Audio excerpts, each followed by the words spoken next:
Bonjour à tous et merci de votre fidélité à RTI 1. Voici les titres de ce jeudi 17 décembre 2020. En Côte d'Ivoire, les échanges hier entre le nouveau ministre de la Réconciliation nationale et le président de l'Assemblée nationale. Kwadio Konan-Bertin a ainsi présenté ses nouvelles responsabilités à Amadou Soumaoro. C'était à l'Assemblée nationale dans la commune du Plateau. Toujours en Côte d'Ivoire, l'inauguration hier de 2 fermes avicoles à Grand Bassam dans la région sud. Objectif, résorber la question du chômage des jeunes et lutter contre l'insécurité alimentaire. C'est un projet développé par le ministère de la Jeunesse et de l'Emploi des Jeunes. Enfin, en France, le président Emmanuel Macron, testé positif au coronavirus, s'est placé en quarantaine.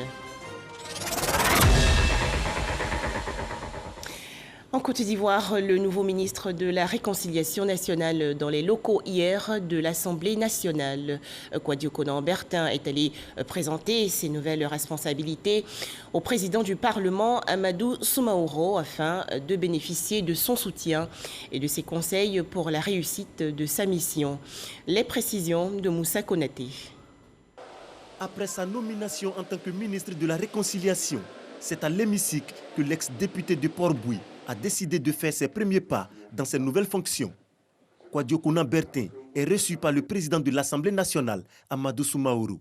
Quand on me fait un tel honneur et devant l'ampleur de la responsabilité, on a besoin de soutien et de bénédiction. Je suis venu donc saluer le président de l'Assemblée nationale, d'abord pour lui présenter ses responsabilités et demander sa bénédiction et son soutien, bien entendu, et recueillir donc ses conseils. Dans une telle mission, on a besoin d'écouter ceux qui ont un peu plus d'expérience que nous, pour être sûr que nous sommes dans la bonne direction. Pour sa mission future, KKB se dit prêt et entend œuvrer pour la réconciliation selon la vision du chef de l'État Alassane Ouattara. J'ai rencontré le président de la République. J'ai trouvé un président dans une dynamique de paix, de réconciliation. Dans ces conditions, nous devons donc mobiliser toutes nos énergies autour de lui pour l'accompagner dans cette dynamique. Ça veut donc dire que nous devons accepter de quitter résolument la belligérance pour nous installer définitivement dans la paix par le dialogue qui aboutit à la réconciliation. Le département ministériel de KKB aura pour mission essentielle le renforcement de la cohésion sociale en Côte d'Ivoire.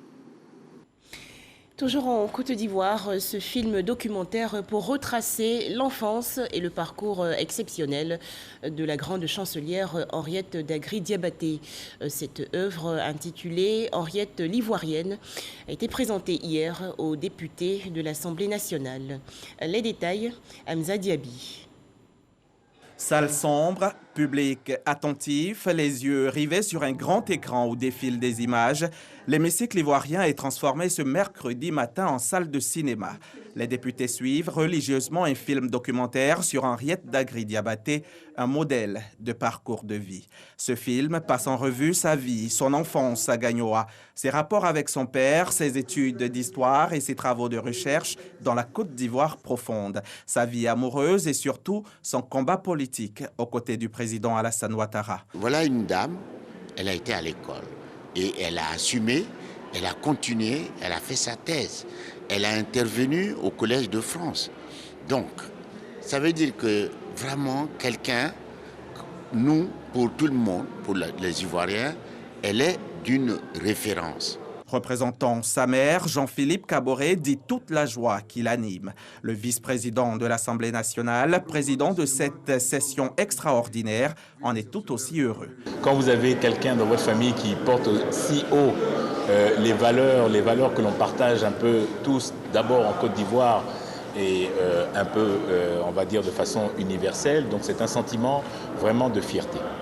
Vraiment, c'est un honneur pour tous les députés d'avoir vu ce film-là ce matin. encore une fois, beaucoup d'émotions. Née en 1935 à Bingerville, Henriette Dagri-Diabaté a occupé les postes de ministre de la Culture en 1990 et de ministre de la Justice en 2004. À travers ce film, cette femme d'exception est ainsi célébrée.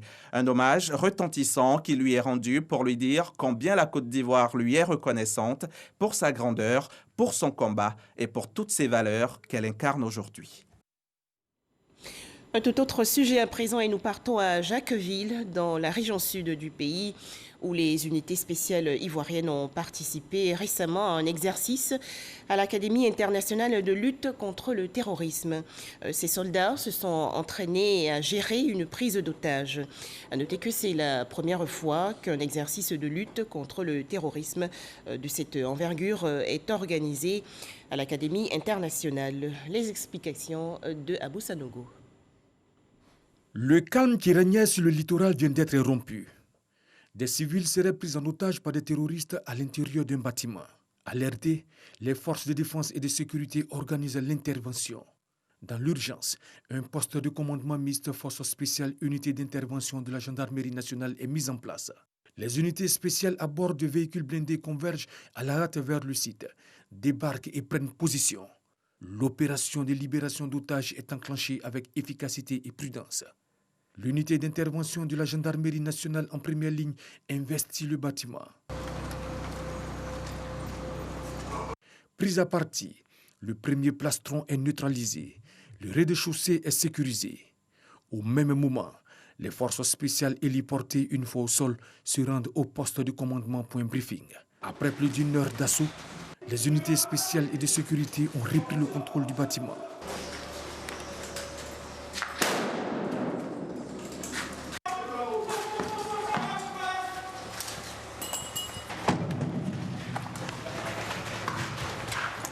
À ce stade, 5 terroristes ont été tués. 12 otages ont été libérés et exfiltrés par la suite hors de la zone d'opération. L'équipe médicale du groupement des sapeurs-pompiers militaires procède à l'évacuation et à la prise en charge des blessés. Cet exercice de grande envergure, le premier sur le site de la future Académie internationale de lutte contre le terrorisme, vient mettre en exergue la coordination opérationnelle des 2 unités de forces spéciales ivoiriennes et de l'unité d'intervention de la gendarmerie nationale. Dans une situation de prise d'otage, l'éventail de nouvelles techniques individuelles et collectives nécessaires à la résolution d'une prise d'otage a été revisité. Les chefs des grands commandements ont effectué une visite du site pour s'enquérir de l'efficacité des unités spéciales sur le terrain. La lutte contre le terrorisme nécessite l'acquisition de savoir-faire particuliers, notamment pour les unités d'intervention. Et cette acquisition ne peut se faire que par l'entraînement, le drill. Il est donc important pour nous de pouvoir regrouper régulièrement nos unités pour les amener à travailler sur des objectifs spécifiques, de sorte que tous parmi eux puissent acquérir les réflexes nécessaires. Cette action dynamique est le couronnement de tout premier stage de formation tenu sur le site de Jacquesville, dénommé technique de contre-terrorisme et de libération d'otages. Il est initié par les cadres français en charge des modules de formation et d'entraînement de l'Académie internationale de lutte contre le terrorisme. Cette formation s'inscrit donc dans le cadre de l'assistance militaire opérationnelle des forces françaises au profit des forces armées de Côte d'Ivoire. Des équipements de sécurité et premiers secours offerts récemment au groupement des sapeurs-pompiers militaires et à l'Office national de la protection civile. C'est un don de l'ambassade de France en Côte d'Ivoire. Objectif, améliorer la qualité de prise en charge des victimes en cas d'accident. Moussa Konaté. Des équipements de secours offerts au groupement des sapeurs-pompiers militaires et à l'Office national de la protection civile. Un don de l'ambassade de France en Côte d'Ivoire. Il s'agit tout d'abord d'une structure médicalisée qui permet d'accueillir 20 victimes simultanément et qui est composée de 3 tentes, des brancards avec des bras de perfusion, des moniteurs multiparamétriques, des oxygénateurs, des défibrillateurs et tout l'aménagement nécessaire à une vraie autonomie sur le terrain. Il s'agit ensuite de 40 sacs de secours à victimes et du consommable du premier secours pour armer les ambulances. Il s'agit également de matériel de secourisme pour la formation des pompiers. Et il s'agit enfin de matériel NRBC pour appuyer la création d'une première équipe d'intervention chimique. Cette action s'inscrit dans le cadre de la coopération ivoiro-française, un partenariat dont a déjà bénéficié le groupement des sapeurs-pompiers militaires. Il y a eu le renforcement des capacités de notre véhicule poste de commandement par l'acquisition de divers matériels didactiques et matériels d'aide à la décision. Le renforcement de nos capacités de captation audiovisuelle par l'acquisition à notre demande d'appareils photographiques et de drones. Il y a eu l'acquisition d'un important lot de matériel de protection et d'hygiène dans le cadre de la riposte contre la Covid-19. L'intégration des personnels du GSPM dans de nombreux stages de perfectionnement, ces actions concrètes ont fait du GSPM une référence dans l'organisation de la prise en charge des sinistres de toute nature. Le renforcement des capacités opérationnelles des services de secours d'urgence est un acte bien apprécié par les autorités ivoiriennes. Ce matériel que nous recevons ce jour et qui vient renforcer nos capacités opérationnelles nous permettra de répondre sans nul doute plus efficacement à l'attente de nos populations. Je vous engage donc, mes chers collaborateurs, à en faire bon usage et à en prendre grand soin afin de mériter continuellement de la confiance de nos partenaires. Cet ensemble de matériel de secours remis aux sapeurs-pompiers a une valeur estimée à plus de 100 millions de francs CFA. Les fêtes de fin d'année, période de réjouissance, mais aussi de grande vigilance. Les autorités régionales de la Nawa, dans le sud-ouest du pays, se sont ainsi réunies il y a quelques jours pour préparer et renforcer la sécurité des populations pendant la Noël, la Saint-Sylvestre et le Nouvel An 2021. Les explications de Jean Djadji. Le préfet Messamba Koné échange avec les chefs traditionnels, parents d'élèves et forces de défense et de sécurité de Soubré. À l'écoute de ses administrés, il prépare son plan de sécurisation du département afin de les assurer des fêtes de fin d'année agréables. Nous sommes à la fin de l'année et le problème de sécurité, il est récurrent. Alors les échanges qu'on a eus avec les responsables de la sécurité nous ont un peu édifiés.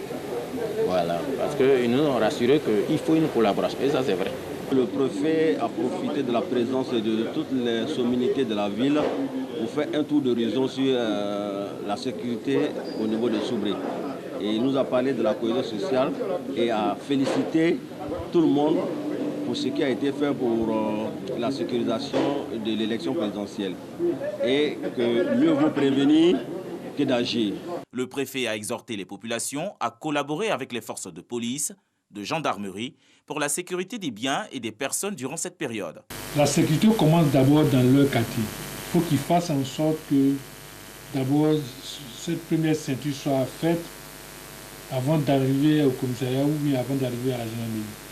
Le préfet Messamba Koné est déterminé à lutter contre la délinquance et maintenir l'ordre public dans la région de la Nawa. Dans l'actualité nationale également, ce drame survenu dans la nuit du 15 au 16 décembre dernier à Soubré, dans le sud-ouest du pays. Un incendie a ravagé une partie du grand marché. Notez que c'est la seconde fois que le marché de Soubré part ainsi en fumée. Les précisions de Mamadou Kouassi. Des centaines de magasins en feu, sous le regard désespéré des commerçants. Des investissements de plusieurs millions de francs CFA en train d'être consumés par les flammes. Ce spectacle de désolation se déroule au marché central de la ville de Soubré. Un incendie qui intervient aux environs de 19h selon les informations, soit quelques instants seulement après sa fermeture. Devant l'ampleur des flammes, impossible d'apporter une solution véritable. Quelques seaux d'eau qui ne peut concrètement rien sauver. Il faut alors récupérer certains articles. Une action périlleuse qui ne donne pas de résultats concluants pour certains commerçants. Cet incendie déclaré dans la nuit du mardi 15 au mercredi 16 décembre 2020 a ravagé une grande partie de ce marché central, bâti avec des moyens de bord après l'incendie de février 2018. En attendant la suite des enquêtes, pour situer la cause de ce drame, les commerçants continuent de méditer sur leur sort en cette période de fête de fin d'année. Autre actualité nationale, le lancement des activités de l'association He for She En français, lui pour elle. Il s'agit pour cette structure de booster la lutte contre les inégalités liées au genre au sein du ministère des Mines et de la Géologie. Les précisions de Didier Nguessan. Et si les hommes s'engageaient pour l'égalité des genres? Cet espoir est une réalité dans le secteur minier avec la création de l'association I4CHI, c'est-à-dire Lui pour elle, Mines Côte d'Ivoire. Son président, Pascal Benakoni, remet les statuts et règlements de l'association au ministre des Mines et de la Géologie, Jean-Claude Kwasi. Pendant ce mandat de 3 ans, à la tête de cette association, je compte mobiliser un grand nombre d'hommes du secteur minier, tout particulièrement ses dirigeants, afin qu'ils deviennent, pour ceux qui ne le sont pas déjà, des ambassadeurs du changement pour que demain, plus de femmes travaillent et s'épanouissent dans cette industrie en plein essor. Ngambala Antonia, représentante pays ONU Femmes, a indiqué que I4CHI est un mouvement mondial en faveur de l'égalité des sexes lancé par les Nations Unies en 1994. La Côte d'Ivoire est le premier pays africain qui se dote d'un tel instrument d'amélioration de la condition féminine, notamment dans le secteur des mines. La campagne I4CHI invite les hommes et les garçons à s'engager auprès des femmes pour la promotion de leurs droits et pour l'égalité entre les hommes et les femmes. Du fait de la sous-déclaration des embauches, la faiblesse de la représentativité des femmes dans le secteur minier semble beaucoup plus élevée en Côte d'Ivoire. Cette inégalité entre l'homme et la femme ne peut plus et ne doit plus perdurer. Il y a urgence à agir. En Côte d'Ivoire, les femmes représentent à peine 7% du personnel dans le secteur minier, contre 10% dans le monde. L'association I4CHI va travailler à améliorer leur employabilité. Poursuivons avec cette cérémonie de remise de diplômes à 44 experts formés en ingénierie du genre. Une initiative de la chaire UNESCO aux femmes et pouvoir de décision. Les festivités se sont déroulées le 12 décembre dernier à la salle des fêtes du ministère des Affaires étrangères dans la commune du Plateau. Les temps forts de cet événement avec Sephora Zegui. Auditeur, il y a 9 mois à la chaire UNESCO aux femmes et pouvoir de décision, ces 36 femmes et 8 hommes sont désormais des experts en ingénierie du genre. Le parchemin en poche, ils vont travailler à réduire les inégalités et rétablir l'équité entre les hommes et les femmes. Au regard des défis qui nous attendent, nous exprimons ici notre absolu engagement à œuvrer à vos côtés, Madame la Ministre, et aux côtés des autorités compétentes pour plus de justice sociale, pour rétablir les équilibres menacés, accompagner et favoriser les évolutions sociétales, promouvoir l'égalité des chances et lutter contre les discriminations. Euphrasie Yao Kwasi, titulaire de la chaire UNESCO aux femmes et pouvoir de décision, après avoir félicité ses nouveaux diplômés, annonce des innovations pour les prochaines sessions. Elle ouvrira ses portes au niveau international en combinant les cours en ligne et les cours en présentiel. Comme ça, nous aurons des auditeurs de tous les pays qui frappent depuis un moment à la porte. Nous envisageons spécialiser nos auditeurs aux nouveaux enjeux du moment, au niveau économique, au niveau politique, au niveau social. Genre, paix et sécurité sociale et les violences basées sur le genre. Représentant le parrain de la promotion, Charles Kwasi, directeur général de la CNPS, Serge Dibi s'est réjoui de l'excellent travail abattu par la chaire UNESCO. Il invite ses filleuls à faire de la Côte d'Ivoire une référence dans la promotion du genre.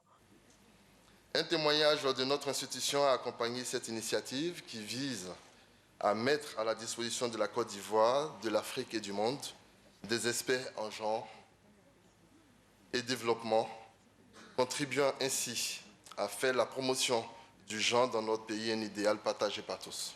Depuis 2018, la chaire UNESCO aux femmes et pouvoirs de décision a formé 109 experts issus de différents secteurs d'activité en ingénierie du genre. Pour postuler à cette formation, s'inscrire au www.chairunesco-elearning.com.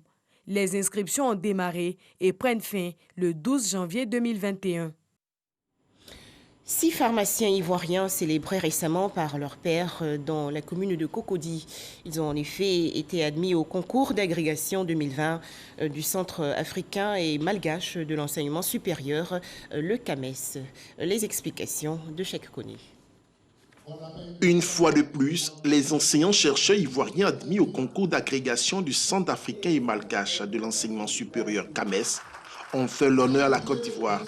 Les 6 candidats présentés par l'UFR des sciences pharmaceutiques et biologiques ont passé avec brio ce concours avec un taux de réussite de 100%. Ce concours est préparé depuis plusieurs années parce que nous avons des publications, des communications qui doivent être faites et des diplômes également qui doivent être faits. Et en moyenne, cela peut durer 7 ans, 10 ans, 15 ans, ça dépend. C'est vrai qu'il y a encore le niveau de professeur titulaire, mais être professeur agrégé est quelque chose vraiment de merveilleux et de magnifique et qui s'acquiert après des années de dur labeur. Le président de l'Ordre des pharmaciens a félicité les nouveaux agrégés. Pour lui, cette agrégation doit ouvrir des perspectives de recherche dans le domaine de la pharmacopée. Les enseignants de la faculté, en plus des médicaments classiques qui sont distribués, se lancent dans la recherche pour notamment mettre à la disposition des populations ivoiriennes des médicaments à partir de nos plantes. C'est la 3e fois de suite que les enseignants-chercheurs de l'UFR des sciences pharmaceutiques et biologiques réalisent un taux de 100% au concours du CAMES. Rappelons que les gestes barrières sont indispensables pour combattre le coronavirus en Côte d'Ivoire et dans le reste du monde.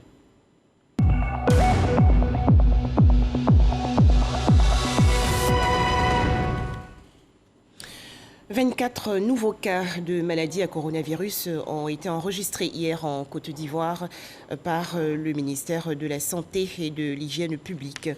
Le pays comptabilise à présent 21 741 cas confirmés de coronavirus, 21 364 personnes guéries, 133 décès et 244 cas actifs. Le président français va s'isoler pendant plusieurs jours. Emmanuel Macron a en effet été diagnostiqué positif au coronavirus. Annonce faite aujourd'hui par l'Élysée qui précise dans un communiqué que le chef de l'État français va continuer à travailler et à assurer ses activités à distance. Retour en Côte d'Ivoire, des équipements médicaux dont 20 lits et des respirateurs artificiels offerts au centre hospitalier universitaire de la commune de Treichville. C'est un don de la République tchèque et de la Chine dans le cadre de la lutte contre le coronavirus. Le ministre de la Santé et de l'Hygiène publique, le docteur Eugène Akaouélé, a réceptionné il y a quelques jours ces dons. Les précisions de Patricia Etia. Une vingtaine de lits médicalisés pour améliorer l'efficacité des soins au centre hospitalier universitaire de Treichville. Ces lits serviront aux soins intensifs, en pédiatrie et aux soins courants. C'est un don de la République tchèque qui s'inscrit dans la continuité pour un contrôle efficace de la pandémie de la COVID-19.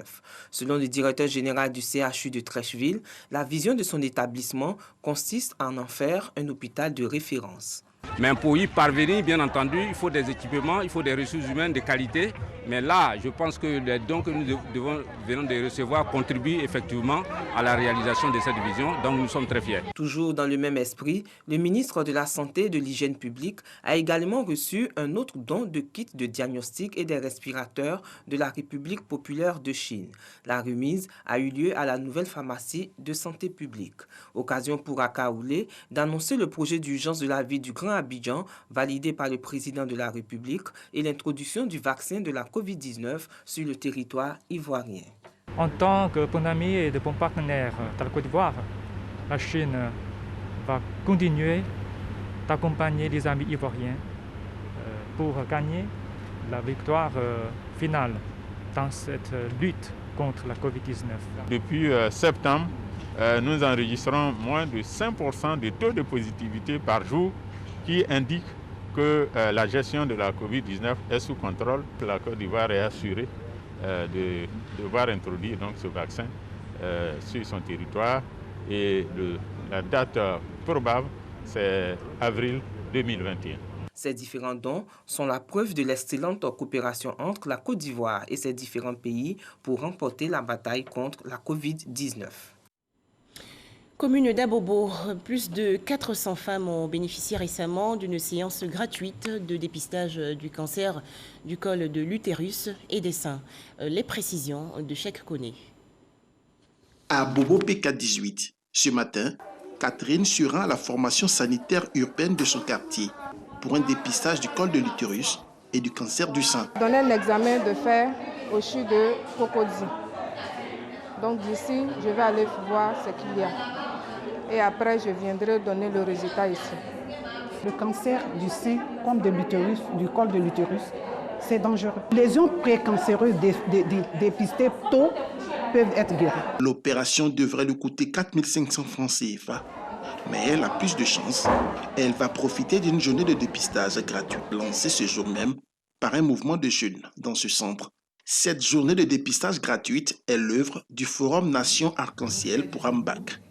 À terme, 300 femmes du sous-quartier de la commune seront dépistées. Nous avons décidé aujourd'hui d'organiser une journée spéciale de dépistage gratuit et de sensibilisation contre le cancer du sein et du col de l'utérus à l'endroit de nos mères, de nos sœurs, tout simplement parce qu'il y a un besoin imminent là. Dans les semaines à venir, l'organisation entend poursuivre son action dans d'autres quartiers de la commune d'Abobo en vue de faire dépister le maximum de femmes. Deuxième titre de ce journal, 2 fermes avicoles d'une valeur d'environ 14 millions de francs CFA remises récemment à la jeunesse de Vitré 1 et de Vitré 2, des villages situés dans la région sud du pays. Ce projet d'insertion des jeunes dans la filière avicole est développé par l'agence Emploi Jeunes du ministère de la Promotion de la Jeunesse et de l'Emploi des Jeunes, soutenu par le ministère des Ressources animales et halieutiques. Les précisions de Walter Amado.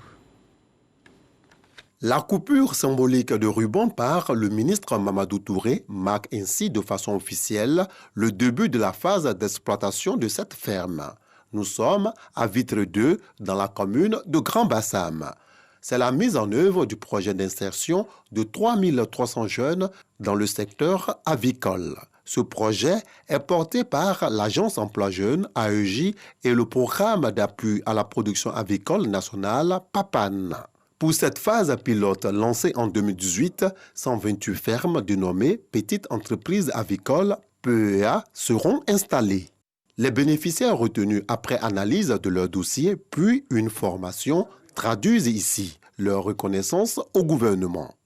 Notre reconnaissance va en particulier au chef de l'État, son Excellence M. Alassane Ouattara, pour sa vision pour une jeunesse active et épanouie. Je voudrais vous rassurer de notre détermination à réussir le challenge d'être propriétaire de ferme et encourageant tous nos amis jeunes à s'inscrire massivement aux opérations pilotées par l'Agence Emploi Jeunes et celle du ministère des Ressources animales et halieutiques. Le ministre de la Promotion de la Jeunesse et de l'Emploi des Jeunes exhorte les bénéficiaires à plus de responsabilités dans la gestion de leurs fermes. Cette phase pilote couvre 8 régions et la nécessité 1 184 307 400 francs CFA et doit permettre de créer 72 petites entreprises agricoles. Je veux vous dire, chers jeunes bénéficiaires de la phase pilote, que ce projet a été conçu pour vous et avec vous. C'est à vous qu'il revient de le porter. Et c'est à vous de bien travailler pour permettre donc à d'autres d'en profiter. Le projet d'insertion des jeunes dans le secteur avicole vise à contribuer à résorber le chômage des jeunes tout en luttant contre l'insécurité alimentaire. Ce projet est conjointement mis en place par les ministères de la Promotion de la Jeunesse et de l'Emploi des Jeunes ainsi que par celui des Ressources animales et halieutiques. Je vous donne à présent lecture de ce communiqué du gouvernement ivoirien.